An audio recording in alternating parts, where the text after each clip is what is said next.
Hey everyone, welcome back to our channel. You want Valentine's Day to be special, right? A night you'll never forget? Well, I've got some news for you. It's not about the flowers you buy or the cheesy poems you dig up. It's about the food, and frankly, most of you are a bit lost. Listen up, my friends, because I'm about to share some amazing Valentine's Day food tips. We'll make this a day you actually enjoy, not a night you just pretend to.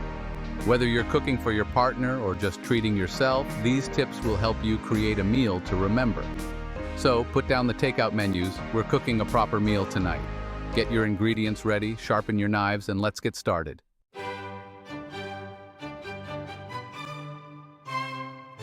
First dish, we're kicking things off with a classic Italian starter bruschetta, but we're adding a Valentine's Day twist because even I'm not immune to a bit of romance. We're making them heart-shaped. Don't think for a minute that this is some dainty, tiny little canapé. This is about making an impression right from the start. Fresh ingredients, bold flavors, and a touch of elegance. Now, I don't want to see any regular bread, all right? We toast it lightly, just enough to give it a bit of crunch, but not so much that it breaks your teeth. That will be awful. For the topping, we're keeping it simple but sophisticated. Ripe, juicy tomatoes, diced finely, not hacked like you're chopping firewood. Add some finely chopped red onion for a bit of bite, and fresh basil for that beautiful aroma. You want to season this properly, right? Salt and pepper, but don't be shy with it.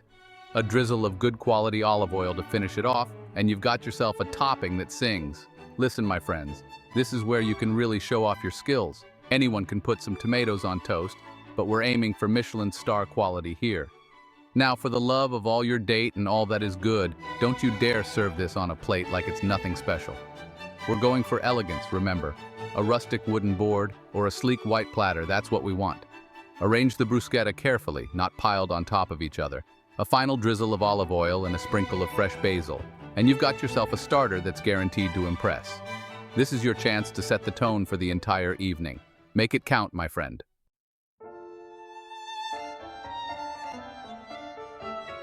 Second dish.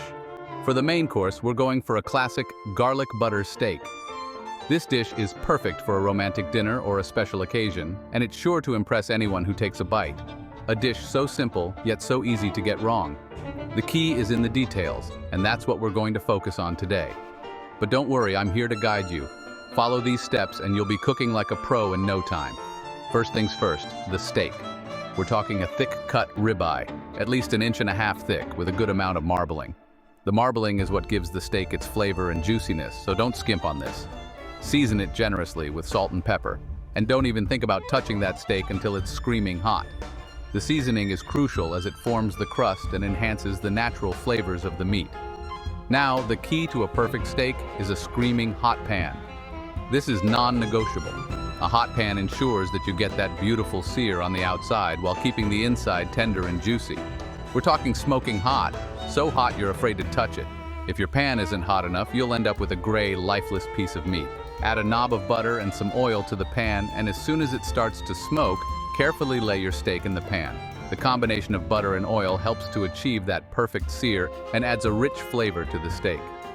We're aiming for a beautiful crust on each side, about 2 to 3 minutes per side, depending on how you like it cooked. This crust is what locks in the juices and gives the steak its signature texture. Don't touch it, don't poke it, just let it sear. Patience is key here. Let the heat do its job. Now, here's where most of you go wrong basting. Basting is what takes your steak from good to great. We're not making gravy, we're basting the steak with garlic butter. This adds an extra layer of flavor and keeps the steak moist. Add a few cloves of crushed garlic and a sprig of thyme to the pan and tilt the pan towards you. The garlic and thyme infuse the butter with their flavors, which then gets absorbed by the steak. Spoon that beautiful garlic butter over the steak continuously for the last minute of cooking. This ensures that every bite is packed with flavor. Once your steak is cooked to your liking, take it off the heat and let it rest for at least 5 minutes. This step is often overlooked, but is absolutely essential. This is crucial. Resting allows the juices to redistribute throughout the meat, making it more tender and flavorful. This allows the juices to redistribute, resulting in a more tender and flavorful steak. If you cut into it too soon, all those delicious juices will end up on the cutting board instead of in your steak. While the steak is resting, you can prepare your sides. This is a great time to get creative and add some color to your plate. I, Chef Stefani, Recommend some simple roasted vegetables and some creamy mashed potatoes. These sides are easy to prepare and complement the steak perfectly, but whatever you choose, make sure it complements the steak, not overpowers it. The sides should enhance the steak, not compete with it. Now, for the grand finale, slicing and serving your masterpiece. This is where all your hard work pays off. Slice the steak against the grain and arrange it beautifully on a plate. Slicing against the grain ensures that each bite is tender and easy to chew. Drizzle over any remaining garlic butter from the pan and garnish with a sprig of thyme. This final touch adds a burst of flavor and makes the dish look restaurant quality. There you have it, a garlic butter steak worthy of a Michelin star. Enjoy your meal and don't forget to savor every bite.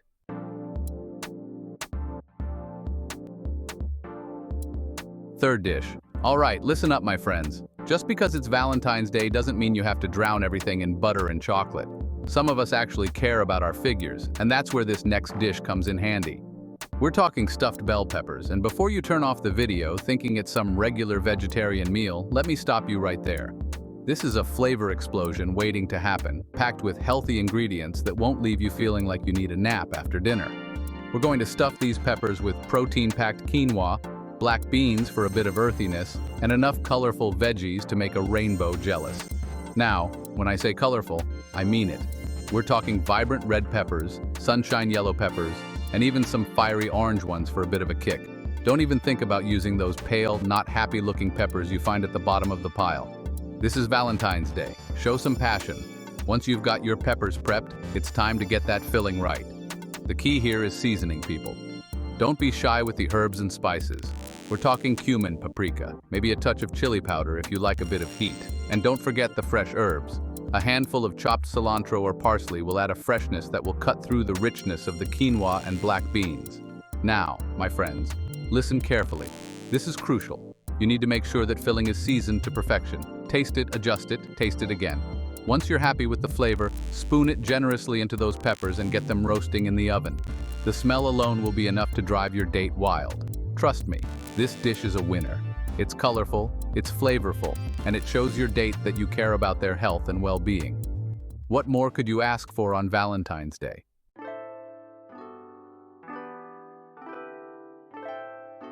The fourth dish in our list. All right, you've gotten through the savory courses barely, but don't pat yourself on the back just yet. Let's see if you can handle dessert without ruining Valentine's Day. This is where the real magic happens. We're talking chocolate fondue. And no, you can't microwave a candy bar and call it a day. This is about creating an experience, not an event. We're going for smooth, silky, luxurious chocolate here. The kind that makes you close your eyes and savor every bite. You'll need good quality dark chocolate, at least 70% cacao. None of that cheap, sugary stuff. Trust me, the quality of the chocolate makes all the difference. And don't even think about skipping the double boiler. It's essential for melting the chocolate evenly and preventing it from burning. You try melting chocolate directly on the stove, you'll end up with a burnt, lumpy mess. And nobody wants that. Control the heat, my friend. Low and slow is the mantra here. Low and slow, like a romantic evening should be. Take your time, enjoy the process. While the chocolate's melting, a splash of cream will give it that velvety texture. It's the secret to making your fondue irresistibly smooth. And a touch of liqueur, Grand Marnier or Frangelico if you're feeling adventurous. It adds a sophisticated twist to the flavor. But don't go overboard. We want to enhance the chocolate, not drown it. A little goes a long way. Now, while that's melting, let's talk dipping options. This is where you can get creative.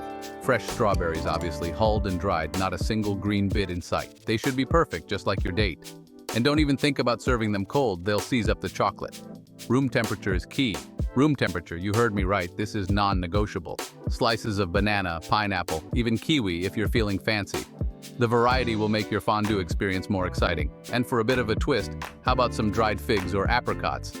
They add a different texture and flavor, plump, juicy, and bursting with flavor. They'll soak up that chocolate like a sponge, making each bite a delightful surprise. And of course, no fondue is complete without marshmallows. They're a classic for a reason, but not those giant supermarket brand ones. We're aiming for gourmet here, the kind that are soft and gooey on the inside, the kind that melt in your mouth. You can even toast them lightly for an extra layer of flavor. It adds a nice smoky touch. Presentation is key, even for a simple dessert like fondue. It's all about the experience. Use a nice bowl for the chocolate, something elegant and inviting. It sets the tone for the whole evening. And don't just dump the fruit on a plate, arrange them artfully on a platter. Arrange them artfully on a platter with some sprigs of mint for garnish. It's the little details that make a big difference. And for goodness sake, warm the plates. Cold plates are a rookie mistake.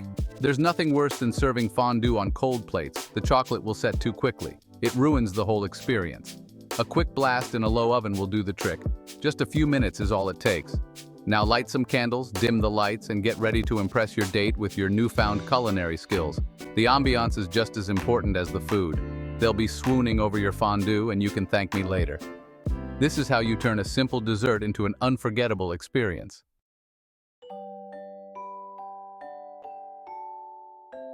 Final and fifth dish.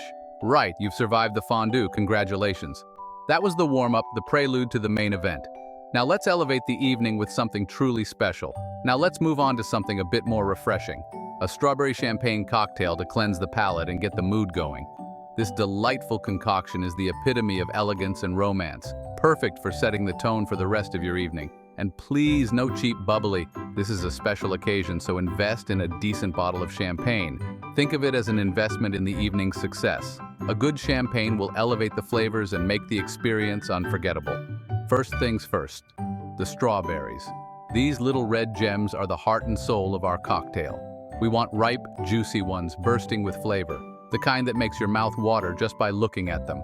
Wash them, hull them, and chop them into quarters. This ensures that every piece is clean and ready to release its sweet, tangy essence. And please, no bruised or mushy strawberries. Only the best will do for this cocktail. We're going for perfection here. Each strawberry should be a testament to the care and attention you're putting into this drink. Now muddle those strawberries with a bit of sugar and a squeeze of fresh lemon juice. This step is crucial, as it helps to release the natural juices and flavors of the strawberries. Not too much, mind you. We don't want to overpower the delicate flavor of the strawberries. Just enough to enhance their natural sweetness and add a touch of acidity.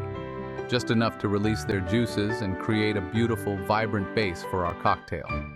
The mixture should be a symphony of red, glistening with the promise of deliciousness. Next, grab your champagne flutes. These elegant glasses are the perfect vessel for our cocktail. They should be chilled, obviously. A cold glass keeps the champagne at the perfect temperature and enhances the overall experience. You did remember to chill the champagne, right? If not, now's the time to rectify that. A warm champagne is a travesty. If not, stop everything and get that sorted out. Place the bottle in an ice bucket or the fridge for at least 30 minutes. A warm champagne is a disappointment, and I won't stand for it.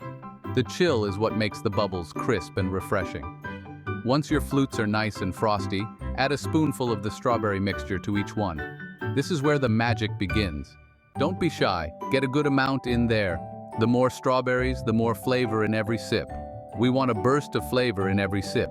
The strawberries should be the star, with the champagne playing a supporting role. And now, for the star of the show, the champagne. This is where the bubbles come to life. Slowly pour it into each flute, letting it cascade over the strawberry mixture. The bubbles will lift the flavors and create a delightful effervescence. Watch as the bubbles dance and mingle with the fruit, creating a beautiful symphony of flavors. It's a visual and sensory delight. Finally, the garnish. This is where you can really let your creativity shine. A well-chosen garnish can elevate the drink to new heights. A whole strawberry on the rim of the glass, a sprig of mint, a twist of lemon peel. Each option adds its own unique touch. Whatever you choose, make sure it's elegant and adds to the overall appeal of the drink. The garnish is the finishing touch, the cherry on top, so to speak. And there you have it, the strawberry champagne cocktail, a perfect blend of sweet, tart, and bubbly. It's a drink that looks as good as it tastes. It's light, it's refreshing, and it's guaranteed to impress your date.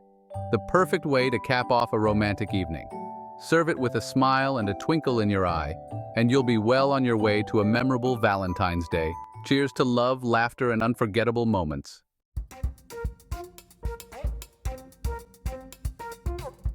Well, there you have it, everyone. 5 Valentine's Day dishes that even you can't manage to mess up, no matter what. Hopefully you've learned a thing or two about cooking for your loved one.